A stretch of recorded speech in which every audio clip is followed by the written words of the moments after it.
Meriah dengan segala rangkaian acara hingga seremoni tiup lilin dan potong kuenya, pesta ulang tahun anak-anak para pesohor negeri ini juga kerap digelar secara mewah. Tapi berbeda saat Mikaela Zalindra Bakri, putri Nia Ramadhani dan Ardi Bakri merayakan ulang tahun keempat tepat pada 2 Juni 2016 kemarin.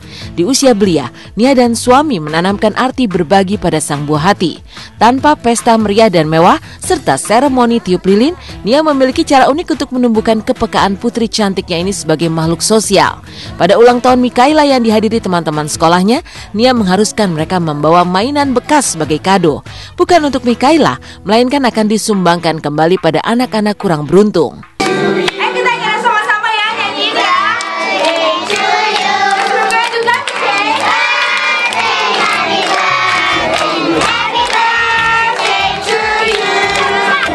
Semoga juga tepuk tangan untuk Mr. Adi karena lagi potong kue untuk Mrs. potong kue.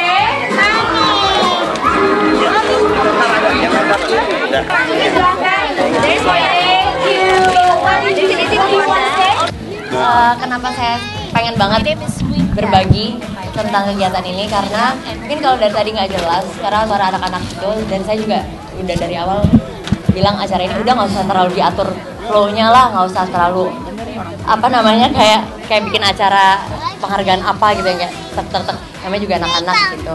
Tapi intinya tujuan awalnya adalah di sini Mika sama teman-teman sekolahnya dia yang saya rasa hidupnya jauh lebih beruntung dari begitu banyak anak-anak seumuran mereka.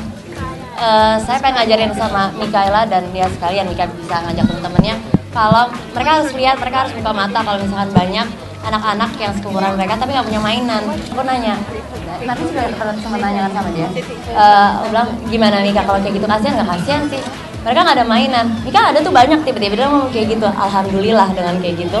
Terus dia Ardi juga sempat tanya, Mika birthday present mau apa? Nggak usah deh papa, mainan, soalnya emang banyak, kebetulan banyak yang udah nggak dipakai.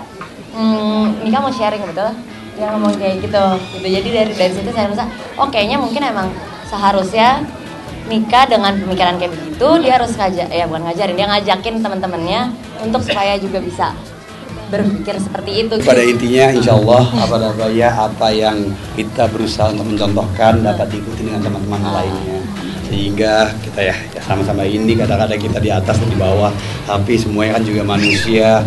Mari kita tunjukkan nikmatnya berbagi.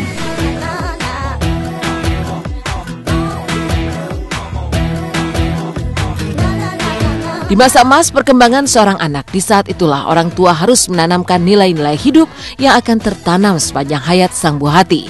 Dan tak hanya kerendahan hati untuk berbagi, Nia juga mendidik putri sulungnya ini menjadi bocah mandiri. Dulu awal-awal kalau di Indonesia kan kebanyakan kayak ada agak I'm talking sopan ya, iyalah mbak, gimana lagi kalau enggak bisa kanakan.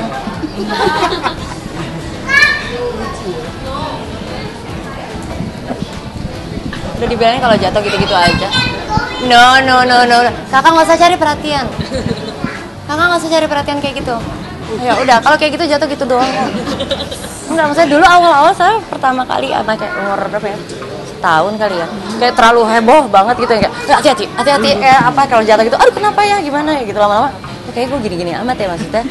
Kalau ngelihat orang bule aja, aku ngelihat orang bule, kok dia bisa ya bawa 3 anak lewat aja gitu gitu, maksudnya kayak deket-deket kolam renang nggak ada takut-takut. Keras ya, keras bener, ya beneran serius, beneran deh, nggak tahu keras bener. Tapi kayaknya emang, tapi nggak juga sih, aku juga sering nyenengin dia, maksudnya bukan cuma marah-marah doang. Jadinya kalau misalkan emang bener dia bagus, beneran aku emang kasih kredit atau aku puji gitu, bukan cuma komplain terus gitu.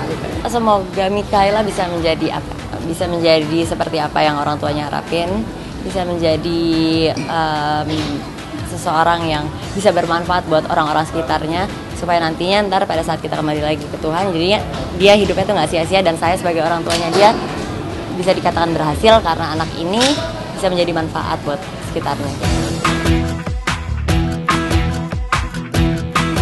Barangkali tak sedikit yang menganggap cara Nia terlalu tegas mendidik sang putri yang masih anak-anak.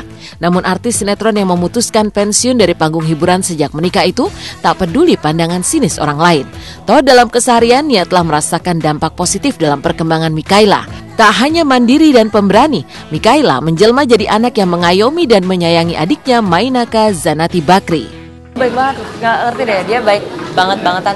Sekarang juga jadi mama kakak jagain adek Naka nih kayak gitu-gitu. Sekarang nggak sama sekali. Iya, udah gitu adenya apalagi ngeliat muka kakaknya seneng banget.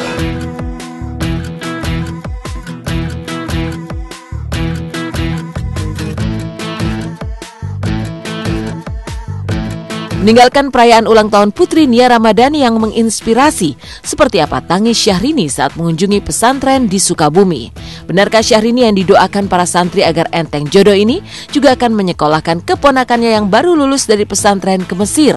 Tunggu kisah selengkapnya di Intens sesaat lagi.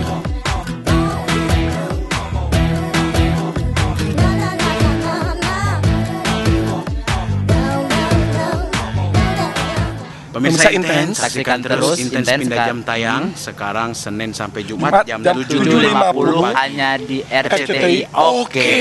Mantap banget. Tangis Syahrini pecah saat mengunjungi pesantren di Sukabumi. Hadiri wisuda keponakannya. Benarkah Syahrini teringat sosok almarhum ayahnya? Lantas seperti apa kebahagiaan Syahrini menghadiri wisuda keponakannya yang juga bercampur kesedihan lantaran ia teringat sosok almarhum ayahnya? Benarkah Syahrini pun sampai didoakan oleh ratusan santri dan juga para ustadz di pesantren agar enteng jodoh?